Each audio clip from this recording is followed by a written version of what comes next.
Buenos días, queridos amigos. Bienvenidos nuevamente a mi canal Germán, el juglar del siglo XXI. Hoy voy a hablarles sobre religión y algunas preguntas sin respuesta. Ante todo, es importante saber de qué se trata la religión y para ello recurriré a la definición de la RAE, de la Real Academia Española de la Lengua, que define a religión como el conjunto de creencias o dogmas acerca de la divinidad, de sentimientos de veneración y temor hacia ella, de normas morales para la conducta individual y social, y de prácticas rituales, principalmente la oración y el servicio y el sacrificio para darle culto. Pero la religión, como hoy la conocemos y practicamos, es el resultado de la evolución de creencias seguidas en paralelo a la evolución de la raza humana. Esto quiere decir que la religión ha estado presente en los humanos desde la prehistoria. Según especialistas de la filosofía de la religión, en el Paleolítico superior, lo religioso del hombre neandertal y principalmente del Homo sapiens estaba relacionado con las manifestaciones extraordinarias de la naturaleza y con la ansiedad y miedo, sobre todo a la muerte, que en ellos producían esos fenómenos.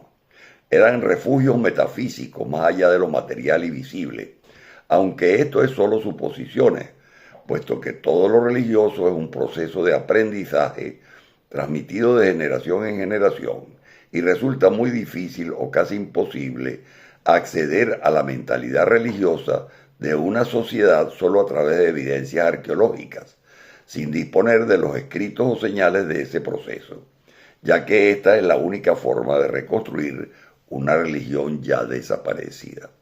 Entonces, ¿qué sabemos de la religión en la prehistoria? En realidad muy poco, y es solo a través de la llamada arqueología experimental que se puede intentar vincular ciertos objetos usados por los humanos prehistóricos con una supuesta mentalidad religiosa.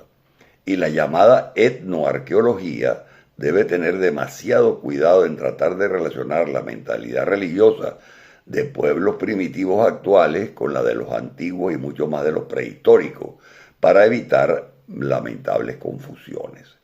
Mircea Eliade, filósofo, historiador de las religiones y novelista rumano, profesor de la Universidad de Chicago y destacado intérprete de la experiencia religiosa, estableció algunos paradigmas en los estudios religiosos, algunos de los cuales persisten hasta nuestros días. Él supuso, pues no tenía pruebas, que desde el Paleolítico inferior la mentalidad religiosa ya estaba presente en los humanos, aunque esto no es seguido por una gran mayoría de los estudiosos de la materia, quienes descartan la presencia en el Homo habilis de la religión, pues tenía una capacidad craneal reducida, y también tienen dudas posteriores si el Homo erectus la tuvo, pues los paleoantropólogos consideran que seguía siendo primitivo e incapaz de desarrollar pensamientos complejos que son la base de la religiosidad.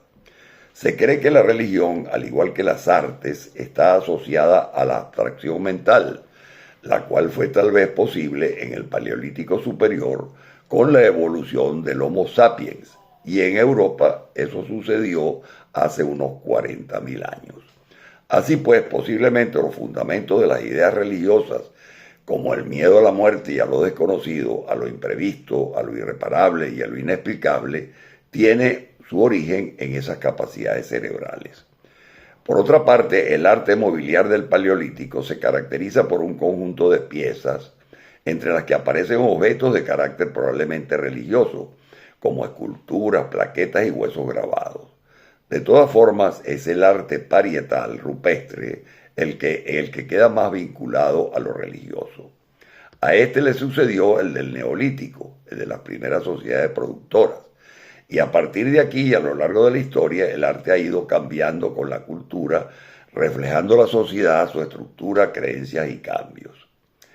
En la historia de la humanidad, los fines religiosos del arte no están reñidos con los estéticos, en razón a que una belleza sobrecogedora ayuda a asegurar la efectividad de lo mágico y de lo espiritual.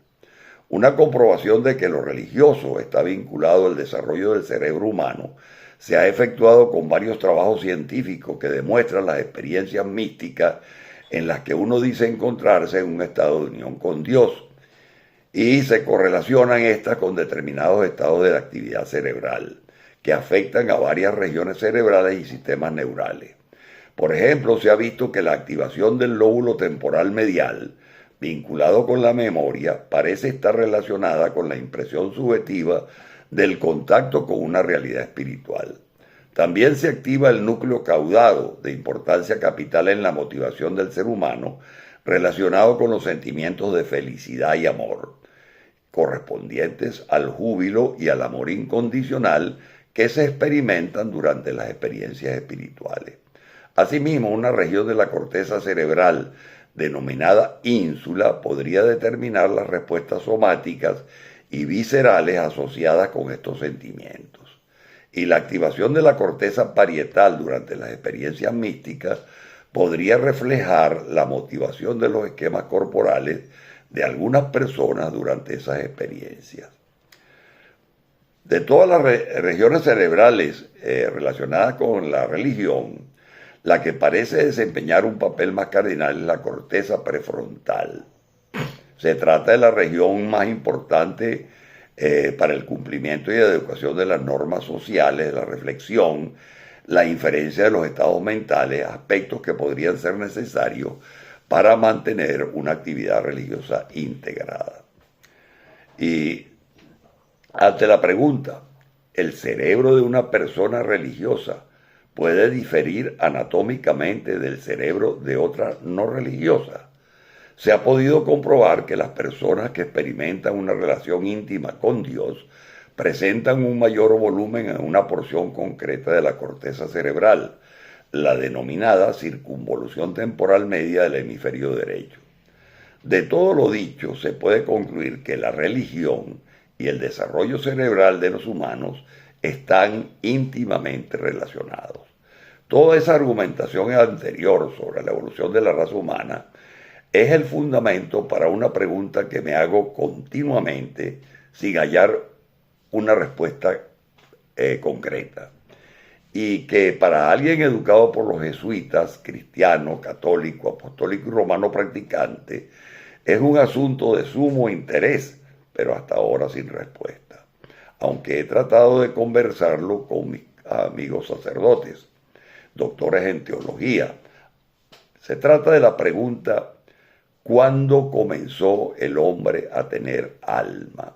Algo que podría tener serias e insalvables diferencias con lo escrito sobre la creación del hombre en el Génesis, libro sagrado de la Biblia. Algo distinto ocurre en el mismo libro sobre la creación del cielo y la tierra, y sobre todo lo visible e invisible, lo que como profesión de nuestra fe los cristianos católicos aceptamos y expresamos en la oración del credo, pues esta creencia no está reñida con la esencia de la explicación científica mayormente reconocida sobre la creación del universo, que dice que el origen del universo se centra en un cataclismo cósmico, el Big Bang. Y antes del Big Bang, según los científicos, la inmensidad del universo observable, incluida toda su materia y radiación, estaba comprimida en una masa densa y caliente a tan solo unos pocos milímetros de distancia. Ese estado casi incomprensible se especula que existió tan solo una fracción del primer segundo del tiempo. Y los defensores del Big Bang sugieren que hace unos 10.000 o 20.000 millones de años, una onda expansiva masiva permitió que toda la energía y materia conocida del universo, incluso el espacio y el tiempo, surgieran a partir de algún tipo de energía desconocido. Entonces, cabe suponer que esa energía desconocida es Dios. En mi opinión, es perfectamente aceptable y sería una explicación muchísimo más actualizada sobre la creación de todo lo visible e invisible por parte del Todopoderoso que la que nos ofrece el Génesis. Algo muy diferente a lo que dice el libro sagrado del Génesis en relación con la creación del hombre. Dice que Dios lo hizo a su imagen y semejanza, y que le estaban sometidos los peces del mar, las aves del cielo, el ganado, etc.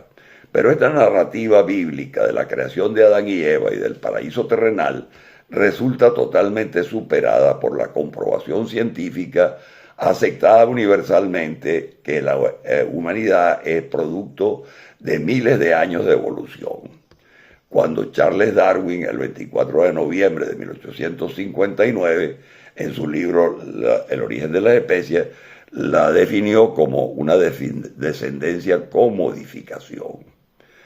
Pues bien, aceptando la validez incontrovertible de la teoría de la evolución de las especies, en cuanto a la raza humana es propio decir que el hombre actual del siglo XXI es una evolución de millones de años que comenzó con una especie de primates que evolucionó a los llamados homínidos arcaicos, el Homo habilis, el Australopithecus afarensis, el Africanus, el Sediba, el Paranthropus robustus, el Boisseis, el Homo rodulfensis y el Homo erectus. Todos inicialmente con una capacidad craneana muy pequeña y con características fisiológicas de los primates. Entonces, volviendo a la pregunta, ¿cuándo comenzó el hombre a tener alma? Surge de inmediato otra. Esos homínidos ya tenían alma y sucesivamente otras más igualmente importantes. O sucedió cuando el crecimiento de sus cerebros les permitió tener la capacidad para razonar. Y fue entonces cuando el hombre de cuerpo, mente y alma comenzó a tener verdaderas creencias en la divinidad y en los sentimientos de veneración y temor hacia ella. Todas estas son cuestiones profundamente filosóficas que para mí permanecen en algunos momentos con completa oscuridad.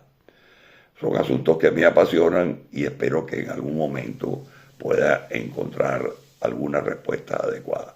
Bueno amigos, por hoy es todo, continuaremos mañana.